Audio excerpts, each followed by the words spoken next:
हम आपको एक बूढ़ी औरत की दुख भरी कहानी सुनाने जा रहे हैं। अगर आप हमारे चैनल पर नए हैं तो प्लीज हमारे चैनल को लाइक, शेयर और सब्सक्राइब कर दें। एयरपोर्ट पर एक सफाई कर्मचारी सफाई कर रहा था। उसने देखा कि एक बूढ़ी औरत काफी देर से एक जगह बैठी हुई है और वह बार बार अंदर की ओर देखे जा रही है। उस औरत को बैठे बैठे कई घंटे हो चुके थे, लेकिन ना तो उसे कोई लेने आया और ना ही उसके साथ किसी को सफाई कर्मचारियों ने देखा था। वह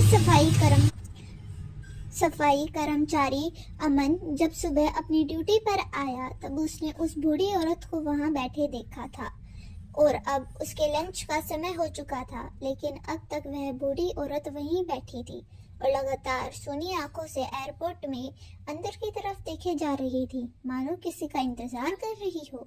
उस बुजुर्ग महिला को उस अवस्था में देखकर सफाई कर्मचारी को उस पर तरस आ गया और वह उसे बूढ़ी औरत के पास जाकर कहता है, अम्मा जी, आप कहाँ जाएंगी और यहाँ आप किसका इंतजार कर रही हैं? क्या कोई आपको लेने आ रहा है? अमन के सवाल पर वह बूढ़ी औरत बोली, बेटा दीपांशु, मेरा बेटा अभी अंदर गया है, पता नहीं उसे क्यों इतना समय लग गया। तुम जाकर अंदर पता कर सकते हो क्या कि वह अभी तक क्यों नहीं आया। दरअसल मैं अपने बेटे के साथ ही यहाँ तक आई हूँ। वह मुझे अपने साथ मुंबई लेके जा रहा है। अगर हो सके तो मेरे बेटे को बुला दो। वह अंदर गया है, पता नहीं कैसे इतना समय लग गया, शायद आता ही होगा। तब अमन कहता है, अम्मा जी, आपका बेटा जब आ जाए तब आप उसके साथ चली जाना। अगर आपको भूख लगी हो तो मैं आपके लिए कुछ खाने को ले आऊं। वह बुजुर्ग औरत हाथ जोड़कर मुस्कुराती हुई बोली, नहीं बेटा, तुम्हारा बहुत बहुत धन्यवाद जो तुमने मुझे खाने के लिए पूछा तो सही, लेकिन तुम परेशान मत हो।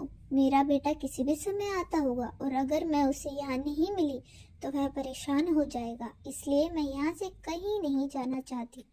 अमन समझ चुका था कि अब इन वृद्ध माता जी का बेटा कभी वापस नहीं आएगा। वह बोला, माँ जी, बुरा मत मानिएगा, लेकिन यहाँ रोज तीसरे दिन ऐसी कोई ना कोई तो मिल ही जाता है जिसका बेटा, बहू या उसके बच्चे उसे यहाँ छोड़कर चले जाते हैं।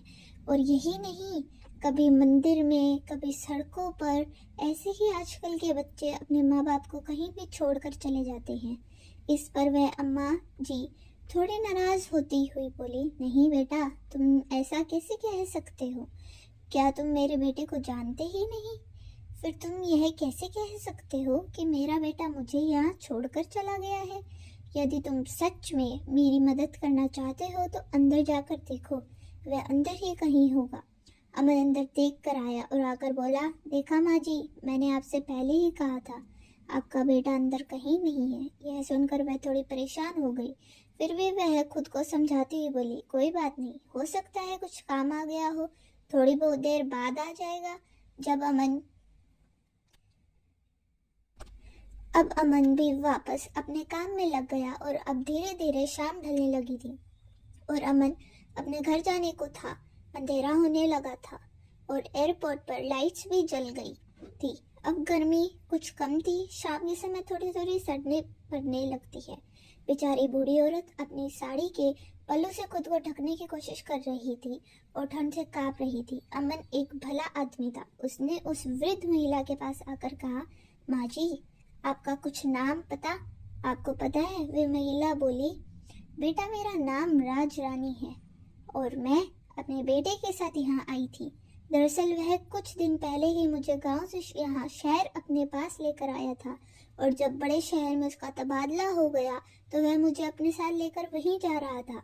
कब से उसका इंतजार कर रही हूँ पर नहीं आया। सफाई कर्मचारियों ने उनके साथ कोई जबरदस्ती नहीं की कि वह बोली, माता जी, यदि आपका मन हो तो आप मेरे साथ मेरे घर चल सकती हैं। मेरे परिवार में मेरी पत्नी है और 2 बच्चे हैं। अगर आप चाहें तो सुबह यहाँ वापस आ जाइएगा। इस पर राज रानी जी बोली, नहीं बेटा, अगर मैं यहाँ से चली गई और मेरा दीपांशु यहाँ आया तो वह मुझे ढूंढेगा और अगर मैं नहीं मिली तो वह कितना परेशान हो जाएगा। तुम जाओ बेटा, मैं ठीक हूँ। अमन राजरानी जी को शॉल उड़ाता हुआ बोला, अब आप मुझे बेटा कह ही रही हैं तो आप यहाँ आराम से बैठिए। मैं अपने साथी को कह कर जाता हूँ, अगर आपको किसी चीज़ की ज़रूरत लगे तो बता दीजिएगा। और हाँ, आप यह शॉल ओढ़ लीजिए क्योंकि रात के समय सर्दी बढ़ने लगी है, खामखा बीमार हो जाएंगी। तब राजरानी जी ने शॉल ली और उसे ओढ़कर बैठ गई। वह अमन को लाखों दुआएं देने लगी।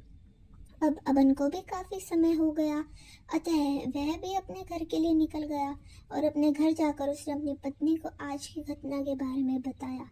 इधर राजरानी जी भूखी प्यासी बैठी थी और अपने बेटे का इंतजार कर रही। ठंड से सिकुड़ते हुए उन्होंने ऐसी ही पूरी रात बिता दी। अब वह बहुत चिंतित थी क्योंकि वह अपने बेटे के अलावा किसी और को जानती भी तो नहीं थी। एक अमन ही था जिसने आगे बढ़कर मदद देने चाहा, लेकिन अब तो वह भी नहीं था।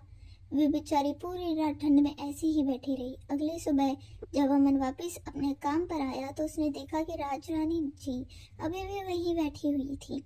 अमन ने आते ही सबसे पहले उनसे बात की और पूछा, अम्मा जी, अभी तक आपका बेटा नहीं आया क्या?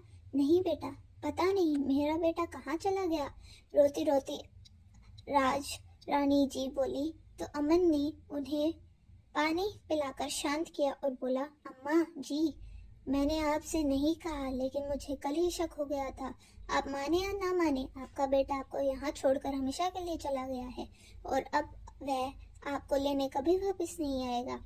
यह सुनते ही राजरानी जी हिड़कियाँ मारकर रोने लगी। उनकी हालत देखकर अमन को उन पर बहुत तरस आ रहा था। उसने कुछ ना कहा।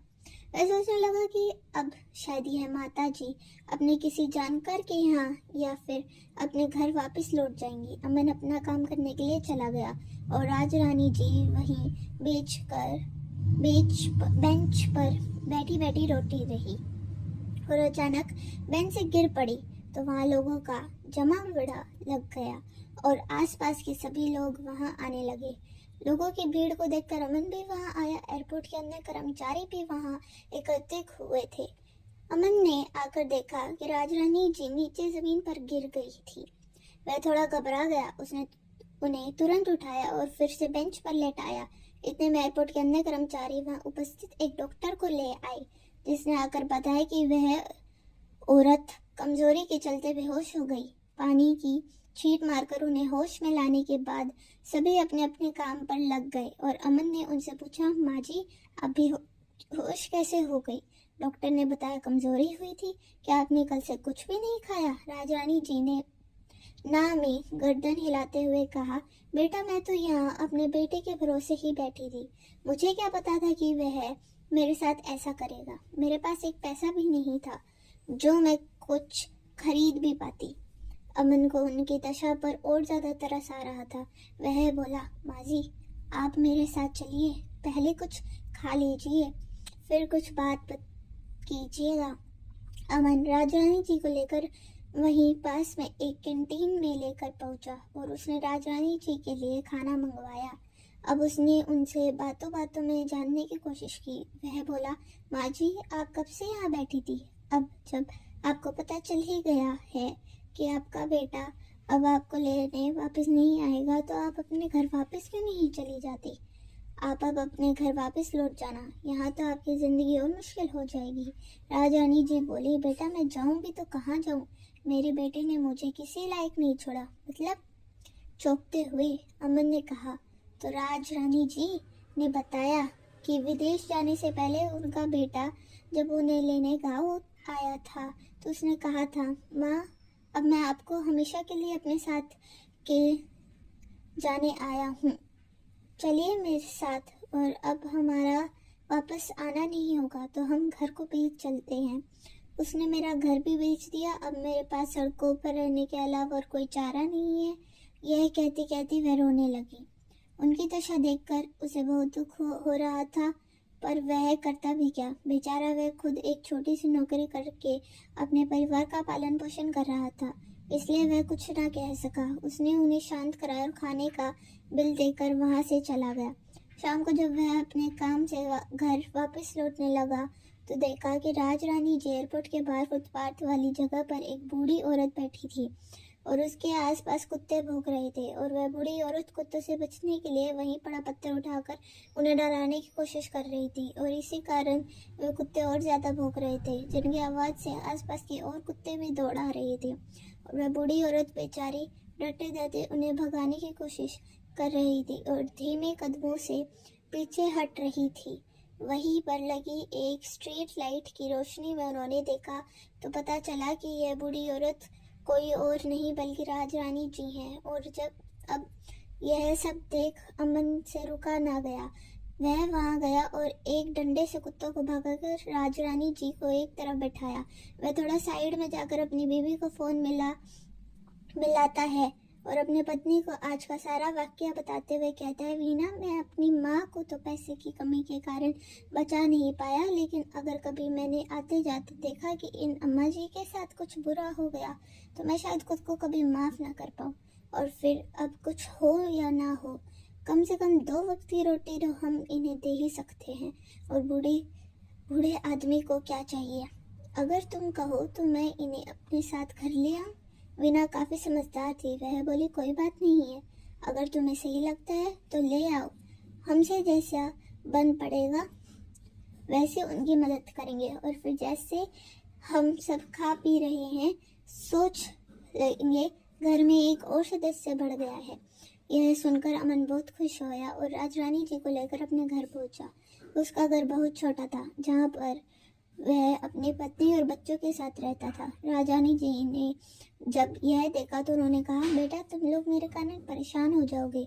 कोई बात नहीं, कोई ईश्वर ने मेरे नसीब में लिखा है, होगा तो वही, इसलिए परेशान मत हो, मैं कहीं और रह लूँगी। अमन कहता है, नहीं माँ जी, हमें आपके आने से कोई परेशानी नहीं होगी, उल्टा खुशी होगी, है ना वीना? वीना ने भी खुश होते हुए कहा, हाँ माँ जी, ये बिल्कुल सही कह रहे हैं, हमें आपके आने से कोई परेशानी नहीं है। और फिर अभी आपने ही तो कहा कि जो आपके नसीब में, हाँ, वही होगा, तो बस आप मान लीजिए कि अब से आपके नसीब में इस घर में रहना ही लिखा है। अंदर आइए माँ जी और इसे अपना ही घर समझिए। वीना राजरानी जी का हाथ पकड़कर उन्हें अंदर ले आई, उन्हें बैठने के लिए आसन दिया और पानी ला कर दिया। फिर परिवार के सभी लोग एक साथ खाना खाने बैठ। राजरानी जी अभी तक थोड़ी सी असहज महसूस कर रही थी, वे भी सबके साथ खाना खाने लगी। वीना ने कहा, माँ जी, हमारे घर में थोड़ी कम जगह है, लेकिन हमारे दिल में आपके लिए बहुत जगह है। आप बिल्कुल निश्चित रहिए और हमें अपने बच्चों की तरह समझिए, जैसे घर के बाकी सदस्य रहते हैं, वैसे ही आज से आप भी इस घर की सदस्य हैं, तो आप बिल्कुल निश्चित रहिए। अगर आपको कोई भी परेशानी होती है तो आप मुझे बताइए। राजरानी जी वीना की बात सुनकर आंखों में आंसू भरकर उसके सिर पर हाथ रखते हुए बोली, सदा खुश रहो बेटी, उम्र के जिस पड़ाव में मुझे मेरे अपने बेटे ने ठुकरा दिया, वहाँ तुम दोनों ने मेरा इस मुश्किल घड़ी में साथ दिया है। आज के बाद तुम ही मेरे बेटा और बहू हो। उनके आंसू पूछता हुआ वीना बोली, बस अब खाना खा लीजिए माँ जी। सब लोगों ने खाना खाया और सब सो गए। अगली सुबह अमन नहा धोकर अपने काम पर चला गया और बच्चे स्कूल चले गए। घर पर केवल राजरानी जी और वीना बची थी। वे दोनों पूरा दिन घर में बातें करती रही। वीना ने अपने घर, परिवार और परिस्थितियों के बारे में सब बताया और वैसे ही राजरानी जी ने अपने बहू बेटे के करतूते वीना को बताए, जिन्हें सुनकर वीना अपने मुंह पर हाथ रखकर बैठ गई। माँ जी, आपका बेटा बहू कितने घटिया इंसान हैं, भला अपनी माँ के साथ ऐसा कौन करता है? वह दोनों अभी आपका दुख नहीं समझ पाएंगे। उन्हें यह सब तब पता चलेगा जब उनके साथ भी ऐसा ही होगा। राजरानी जी वीना से कहती है, बेटा, तुम्हें घर में चाहे कितनी भी कम जगह हो, पर तुम्हारा दिल और तुम्हारी नीयत बहुत साफ और नेक है। तुम परेशान मत हो, आज नहीं तो कल ईश्वर तुम्हें इसका फल जरूर देगा। अब शाम को अमन आया और सबने साथ बैठकर खाना खाया और खूब गप्पे मारी। धीरे धीरे राजरानी जी भी परिवार में घुल मिल गई थी। दिन बीतते रहे और ऐसे ही सबका काम चल रहा था। राजरानी जी अब इस परिवार के सदस्य की तरह घर की हर की क्रियाविधि में भाग लेती वीना भी बहुत से कामों से निश्चित हो गई थी, जैसे बच्चों को देखना और बाजार से सब्जियां लाना। इसी तरह की अनेक छोटी छोटी जिम्मेदारियों से वह मुक्त हो गई थी और वह इस बात से बहुत खुश थी। वह हमेशा ही कहती थी कि हमारे घर में किसी बुजुर्ग की कमी बहुत खलती है, जो कि अब राजरानी जी के आने से पूरी हो गई थी। जिस तरह किसी पेड़ की जड़ ही उस पेड़ का वजूद होती है, इस तरह घर का बड़ा बुजुर्ग भी परिवार के लिए उस जड़ के समान ही होता है। और अमन के परिवार रूपी पेड़ को राजरानी जी के आने से एक मजबूत जड़ मिल गई थी। पूरा परिवार सुखी सुखी रह रहा था। राजरानी जी ने एक बार अमन से कुछ काम करने के लिए कहा था, लेकिन अमन ने साफ मना कर दिया। वह बोला, माँ, अगर मेरी जगह आपका अपना बेटा होता, क्या तब भी आप उसे यही कहती, मुझे आपसे काम कराना पड़े? अभी इतने बुरे दिन भी नहीं आए हैं माँ, और अगर ज़रूरत होगी तो मैं और वीना दोनों हैं ना। आप घर पर आराम से रहिए, अपने और बच्चों का ध्यान रखिए। अगर मुझे ज़रूरत लगेगी तो मैं आपको बता दूंगा। वीना भी कहीं काम देख लेगी, पर अभी सब कुछ ठीक चल रहा है, तो आप परेशान मत होइए। यह सब सुनकर राजरानी जी कुछ और ना कह पाई और चुपचाप गर्दन हिलाकर बैठ गई। यह सब देखकर वीना हंसने लगी और बोली, मैंने तो आपसे पहले ही कहा था, पर आप ही थी, आप मेरी सुनती ही कहाँ हैं। अब ठीक है, अब तो आपको मानना ही पड़ेगा, आपके बेटे ने जो कह दिया। यह कहकर वीना जोर से हंसने लगी और राजरानी जी के पास आकर उनके कंधे पर हाथ रखकर बोली, माँ जी, आप खामखा परेशान होती हैं, आप निश्चित रहें, सब हो जाएगा। यह कहकर वीना किचन में चली गई और सबके लिए स्वादिष्ट नाश्ता बना कर लाई। नाश्ता करके अमन और बच्चे स्कूल गए और वीना घर के कामों में लग गई। तभी राजरानी जी ने कहा, बहू, मैं सब्जियां ले आती हूँ, मुझे थैला दे दो। राजरानी जी थैला लेकर सब्जियां खरीदने निकल गई। बाजार से जब वे सब्जियां खरीद कर लौट रही थी, तो हाथ में छोटा सा माइक लेकर एक लड़का लॉटरी की टिकट बेच रहा था, जिसमें हर एक टिकट 10 की थी और लॉटरी की रकम 10 करोड़ रुपए थी। न जाने राजरानी जी के मन में क्या आया कि उन्होंने वह टिकट खरीद ली और वह घर चली गई। घर जाकर उन्होंने सब्जियां वीना को दे दी। वीना जब घर के कामों से फ्री होकर बैठी तो राजरानी जी ने उसे वह टिकट दी और कहा, बेटा, इसे संभाल कर रख ले, क्या पता हमारा नसीब ही खुल जाए। वीना बोली, माँ, यह आप क्या ले आई? यह सब झूठी बातें होती हैं, मैंने आज तक किसी की लॉटरी लगती नहीं देखी। खैर कोई बात नहीं, आपका मन है तो मैं इसे रख लेती हूँ। यह कहकर वीना ने वह लॉटरी की टिकट अपने पर्स में डाल दी। अब राजरानी जी जब भी सब्जियां लेने जाती तब ही एक टिकट ले आती, और जब महीने के अंत में उन टिकटों के विजेता की घोषणा होने वाली थी, तब उस लड़के ने टिकट देते समय बताया कि माँ जी, आप टीवी पर यह वाला चैनल चला कर रखना, इस पर लॉटरी का विजेता घोषित किया जाएगा, और अपनी टिकटों को भी संभाल कर रखना। टीवी पर जो पता बताया जाएगा, आपको टिकट लेकर वहाँ जाना होगा।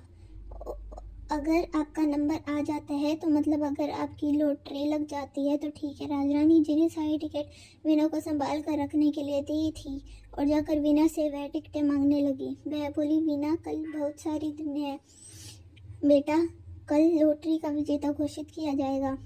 इस बारे में वीना या राजरानी जी ने अमन को नहीं बताया, तो राजरानी जी ने इस बार भी वीना को रोक दिया। वे बोली, वीना, रहने दो, जब लॉटरी लग जाएगी तब बता देंगे, और अगर नहीं लगे तो सोच लेंगे कि हमारे इतने पैसे खो गए।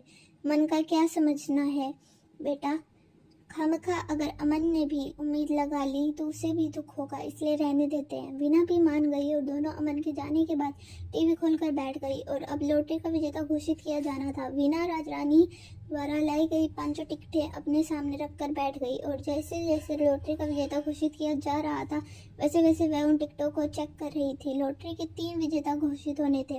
पहले विजेता को 10 करोड़ रुपए, दूसरे विजेता को 5 करोड़ और तीसरे विजेता को 50 लाख रुपए का इनाम था।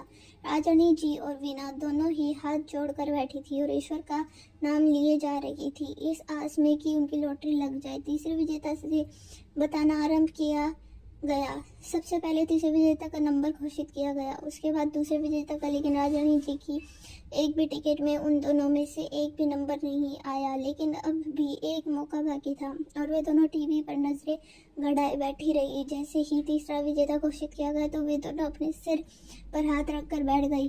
क्योंकि तीसरे नंबर की टिकट यानी जो पहला विजेता था जिसे 10 करोड़ रुपए का इनाम मिलना था, वह विजेता भी कोई और निकला। टिकट का नंबर कुछ और था। राजरानी जी के पास स्थित टिकट में से एक का भी नंबर उससे मेल नहीं खा रहा था। गुस्से में आकर वीना उन टिकटों को फेंकने लगी। तभी टीवी पर घोषणा करने वाले एंकर ने कहा, माफी चाहेंगे दर्शकों, किंतु यहाँ एक छोटी सी गलती हुई है। यह जो पहला विजेता है, इसके लॉटरी टिकट की संख्या कुछ और है। गलती पढ़ने वाले से हुई है। और अब उस एंकर ने प्रथम विजेता की लॉटरी की टिकट का नंबर घोषित किया। और जैसे ही वीना और राजरानी जी ने देखा तो उनकी आंखें खुली की खुली रह गई, क्योंकि राजरानी जी कल जो टिकट लेकर आई थी वही टिकट प्रथम विजेता थी। यह देखकर दोनों फूली ना समाई और खुश होकर नाचने लगी। दोनों बहुत ज़्यादा खुश थी। वीना और राजरानी जी दोनों बहुत खुश थी और खुशी के मारे वे दोनों उछल रही थी कि तभी अमन घर आ गया। दरअसल वह अपने कुछ ज़रूरी कागजात घर भूल गया था, जो कि कई दिनों से एयरपोर्ट वाले उससे मांग रहे थे, पर वह भूल जाता था। और आज वह उन्हीं कागजातों को लेने के लिए वापस आया था। उसने अपनी माँ और अपनी पत्नी को इतना खुश देखा तो वह हंसता हुआ बोला, अरे वाह, क्या बात है, आज तो आप दोनों बहुत खुश हैं। क्या मिल गया? आप दोनों को बैग रखता है हुआ, अमन बोला। तब खुशी के मारे वीना उसके गले लगती हुई बोली, अब तुम्हें यह छोटी सी नौकरी करने की ज़रूरत नहीं है, अब सब अच्छा होगा। तब अमन उसे खुद से दूर करता हुआ बोला, क्या कह रही हो वीना, हद करती हो। राजरानी जी मुस्कुराते हुए बोली, अरे बेटा, अगर तू सुनेगा तो तू भी खुशी से फुल्ला न समाएगा। तब अमन ने पूछा, आखिर ऐसा हुआ क्या है, अब बता भी दो।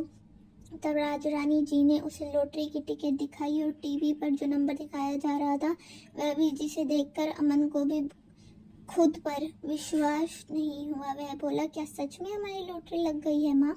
राजरानी जी खुश होते हुए बोली, हाँ बेटा, अब हमारे बुरे दिन चले गए और अब तो बस खुशियाँ ही खुशियाँ होंगी। अब तू आज अपने काम से छुट्टी ले ले, हमें इस पते पर जाना है, यहाँ इनाम की राशि हमें दी जाएगी। अमन ने फ़ोन किया और आज की छुट्टी लेकर वह राजरानी जी को लेकर उस पते पर पहुँचा। जहाँ इनाम की राशि दी जानी थी और क्योंकि रकम बहुत बड़ी थी इसलिए न्यूज़ पर दिखाया जा रहा था। प्रथम, द्वितीय और तृतीय दोनों तीनों विजेता वहाँ पर उपस्थित थे, जिन्हें बारी बारी से इनाम की राशि दी जा रही थी।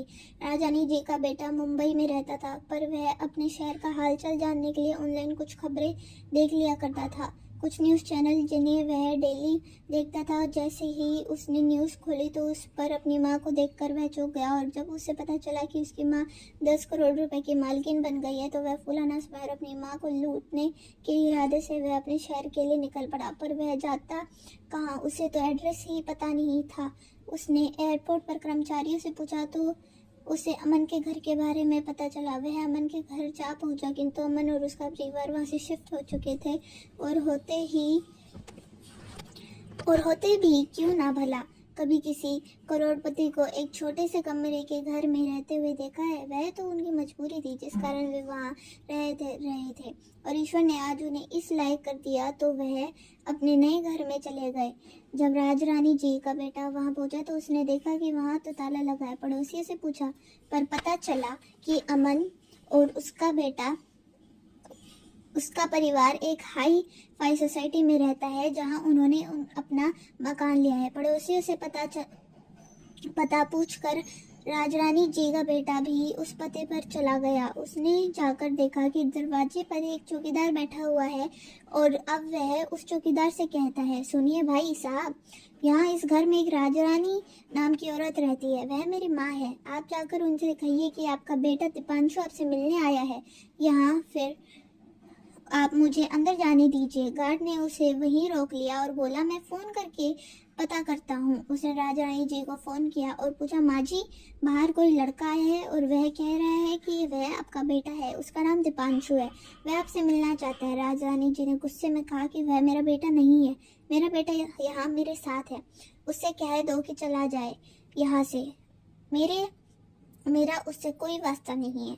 राजरानी जी के मना करने के बाद चौकीदार ने उसे वहीं रोक लिया और अब वह मन ही मन सोचने लगा कि किस तरह वह अपनी माँ से मिले और किस तरह वह उन्हें मनाएगा, क्योंकि अब तक वह यह तो समझ ही चुका था कि उसकी माँ उसे बहुत नाराज़ है, जिन्हें मानने के लिए उसे कुछ तो करना पड़ेगा, जिसके लिए उसने एक प्लान बनाया। वह चौकीदार जब वॉशरूम गया तो दीपांशु चुपके से घर के अंदर आ गया और अंदर जाकर चिल्लाने लगा, माँ माँ कहाँ हैं आप?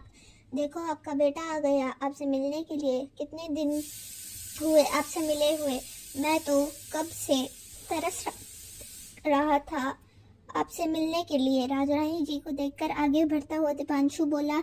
जैसे ही वह राजरानी जी के गले लगने को हुआ, राजरानी जी ने उसे धक्का देकर खुद से दूर कर दिया और अमन को आवाज लगाई। अमन अपने कमरे से दौड़ता हुआ आया।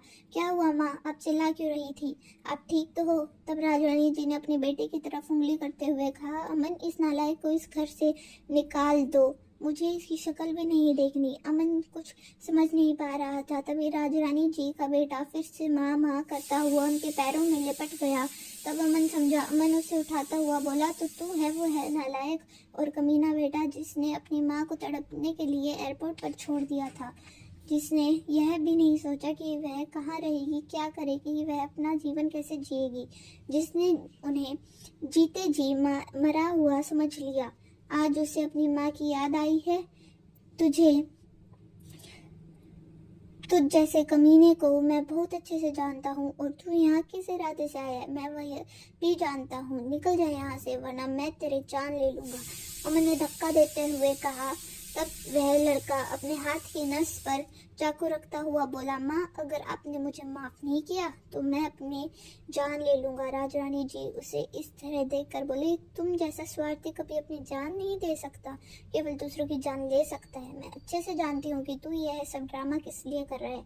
तब उस लड़के ने अपनी गर्दन पर चाकू रखते हुए कहा, माँ मैं आपका ही बेटा हूँ और अब से आपके ही साथ रहूँगा, और अगर आप इस बात के लिए नहीं मानी तो मैं खुद को मार कर आप लोगों को अपनी हत्या के जुर्म में फंसा दूंगा।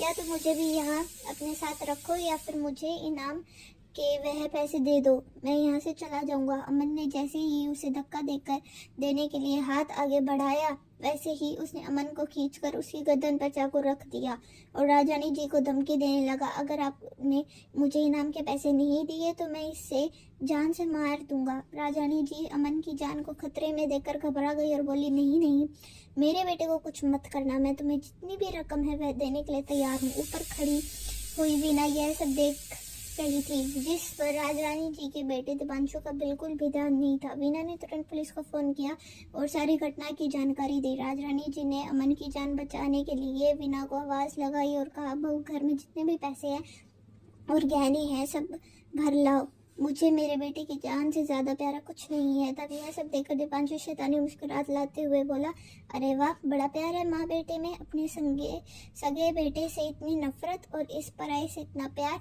तब राजरानी जी बोली, सब कुछ तेरे कर्मों के कारण है, जरूरी नहीं है कि अपना खून है तो वह ही सगा है,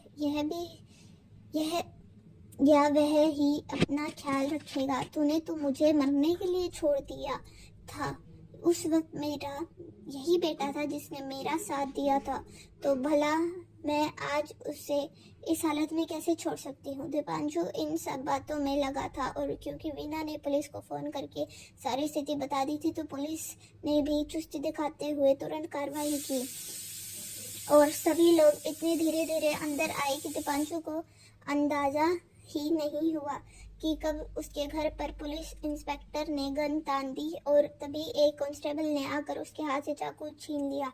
अब दीपांशु को पकड़कर पुलिस वाले ले गए और उसे जेल में डाल दिया। सबूत का कोई अभाव नहीं था क्योंकि पुलिस ने उसे रंगे हाथों पकड़ा था, किसी की जान लेने की कोशिश करते हुए, जिसके कारण दीपांशु को उम्र कैद की सजा हुई और राजा ने जी अपने बेटे अमन और बहू वीना के साथ खुशी खुशी रहने लगी।